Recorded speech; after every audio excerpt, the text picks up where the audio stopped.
Let's talk about what my spending journey looked like before I was able to receive my beautiful Kelly 25 in Cray with Palladium hardware. Hi guys, I hope you've all been keeping well. I know that some of you in the US have been doing some hardcore pre-tariff spending at Hermes and at other luxury stores. And of course, I've needed no excuse as always, and I have been back to see my SA. I do have a lovely little unboxing to do before we have a chat about that. So let's open this up. Now, I did try this in a variety of colors, and I do have this ability to be quite indecisive. I think that Hermes does colors and variety so well. And so when I was in there, I was actually having a real moment trying to decide which one of these to choose. And I do feel like I probably will be back getting them in other shades and colorways in the future. So in here, we do have a little care booklet here, I believe. Let's have a look at that. This has the rose gold plating because it is the mini pop H earrings, and this color is called the Rose Dragee. Beautiful pink color with this rose gold plating, and it says so here. Let's have a look at this. So it is basically, I believe, just a care booklet.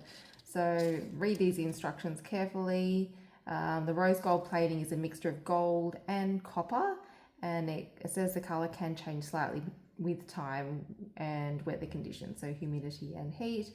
So avoid contact with water. So these pieces of fashion jewelry are not meant to be worn for swimming or worn in the shower.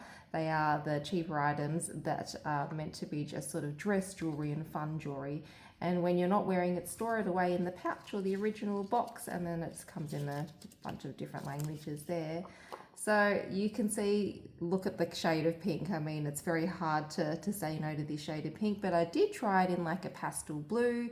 I also tried it in a white and a black. And when I say try, what they do is they give you these little plastic holders, and then they clip the earring onto the plastic holder, and then you hold it up to your ear just to work out if that's going to be the right colorway for you. So let's take this off here and have a better look at it. So I can feel that these are very secure, the attaches, and just on the back of it there, let's see, what does that say? It says made in France, and you can see the back of that there. Really beautifully done. So a gorgeous, gorgeous earring. These are in the mini size. A while ago, they did make them in the regular size. I think this sizing is absolutely perfect. I mean, I think if it's any larger, it starts to look a little bit gaudy. I think this is a perfect size so that you can still see the H. And I like that it's not like a full-on standout H, because of course the earring does rotate a little bit in your ear over time, so it does move around. But if you know, you know, and that's what I really adore about these sorts of items. So that has been such a great purchase. I'm really looking forward to using these. And to be honest, I think that it would be great if they made these in the gold jewelry, in the actual gold, and maybe put some bling or some diamonds on there. I think that would be a great idea. I would absolutely be up for a piece of gold jewelry, a real gold jewelry in this sort of design. Hopefully that's something that does happen in the future. Let's talk about my Hermes journey. So I did break down the elements of my journey, and my journey did span about 9 months. So when I had initially started this journey, yes, I did want to acquire a bunch of beautiful Hermes products, but the end game, and I think the end game for many of us, is to look at getting a quota bag later on. So my journey was for 9 months. I did start and put in my head that I would be expecting to at least go for a year. And I think that expectation made it easier for me to plod along and still feel like I had a bunch of time to go. But I was thinking maybe a year to a year and a half. So it was really so lovely to be getting this in the 9 months. The thing that does make it a little bit difficult to calculate my spending is whether or not the Constance to Go wallet I bought would have been included when my case was presented to the store manager to work out if I was ready to acquire this bag or not. So if I don't include my Constance to Go wallet in my pre-spend, then my ratio is 1.43 to 1. And then if I do include it, it is 1.9. So still under a ratio of 2 to 1, which I think is pretty amazing. But it certainly did feel like a lot to be spending in a short amount of time. So when I break down the departments that I spent in, the largest department that I spent in, as you guys may know from my previous video, is in the fine jewelry department. So I spent 53.4% of my pre-spend in the fine jewelry department. And this was followed by, if the Constance to Go is included, the Constance to Go, which was at 24.8%. Now, after that, I did dabble in a few other categories. So I spent 11.8% in men's shoes. And so these are for my husband. And then 7.3% on belts. Then I also did a little bit in men's scarves. So that was 2%. And then I spent 0.3% in the makeup department and 0.4% in the homewares department. So you can see that most of my spending was actually in menswear, 18%, and in fine jewelry, which was 53.4%. So I think that without even deliberately doing so, and just by falling in love with the items, I did spend in the two categories which SAs really do enjoy you to spend in, because those are, the men's department is harder to move than the women's department.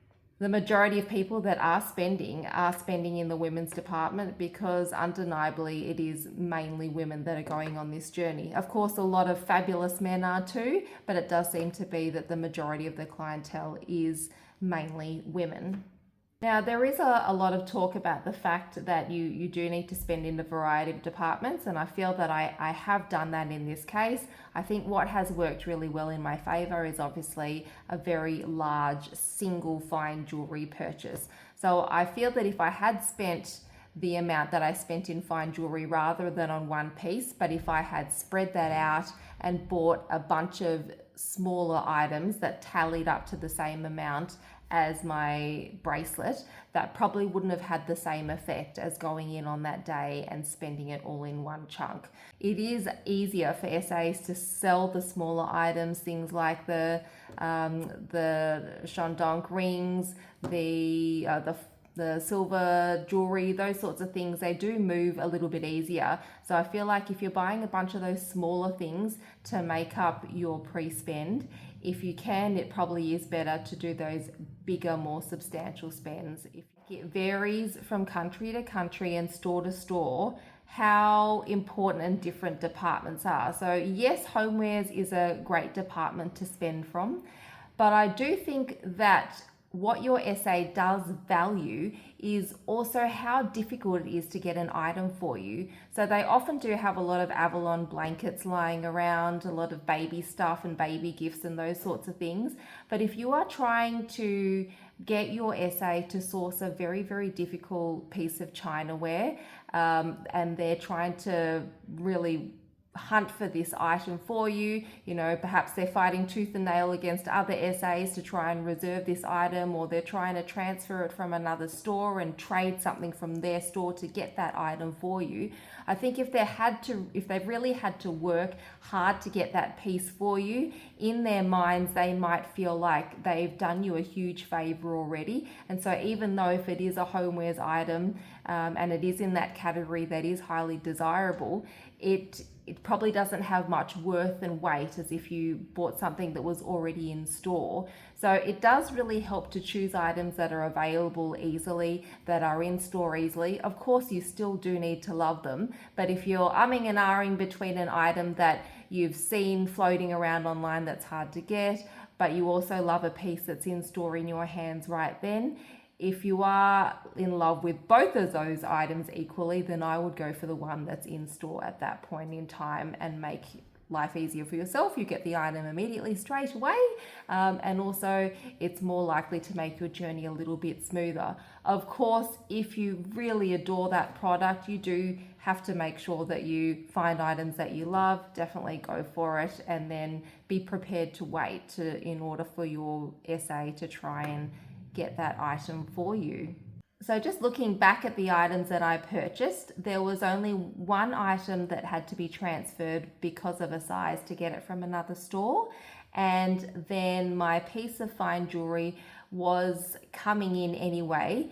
It was on order, which had been done ages ago, and there was a new piece coming in, and I did prefer to get a brand new piece rather than the one that was on display and that other people were trying on all the time. So in that case, I felt like it was worth the wait when you are spending that amount of money, and it wasn't like I had asked her to order something in for me. It was on its way anyway. She could see it coming up on the system. As you may be aware, these quota bags are given from the store as a symbol of loyalty and reward for you being a customer and establishing a long ongoing relationship with your SA and with your store. So they don't present as items that you can just purchase straight off the shelf, but acquiring one of these quota bags is a result of establishing a relationship with a sales assistant at Hermes and then continuing to build your profile. And it can often be really, really hard to gauge how things are with regards to ratios. I think it's so difficult depending on different times of the year, depending on your store, depending on your country, depending on the mood, the political mood at that moment. So I find it is really helpful that the more of us that share our stories with each other, the more we can sort of get a little bit of an idea into the mind of how Hermes works. And even if it doesn't directly help each of you individually, I think it is the fact that knowledge is wealth. It really does help to know as much as you can about how other people's journeys are going in order to help you with yours. While I was at the store, I also tried on, and I'm still absolutely in love with, the Valley de Cristal scarf. And this is a 90 by 90 scarf in the silk. It has this absolutely stunning unicorn in it. It comes in a variety of colorways, and every colorway is absolutely stunning. I think that half the problem I'm having with this scarf is that I actually can't decide which color I like. And I've got to decide pretty soon because there will be the new collection that comes through soon, and these old collection items will start to phase out. So I expect that that one will probably come up in an unboxing at some point in the future. In the meantime, I am continuing the journey as I head to hopefully towards another bag at this stage. I'm wishing you guys, especially in the US, all the best with all this tariff stuff that is going on at the moment.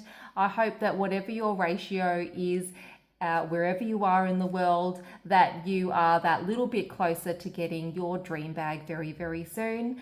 Please share what your ratio is so far and whether or not you have received your bag, or if you have any other stories of other people that you know that have received bags at a higher or a lower ratio to mine. It'll be interesting to see what my ratio is as I head towards the next quota bag, and it'll also be interesting to see what other items I may be falling in love with. I feel like just having a look on the website and seeing the new runway collection come through, I think I may be in a little bit of trouble. There's some really fabulous things coming our way from the Hermes collection in the future. Thanks for joining me so much, guys. I will see you very soon. Bye.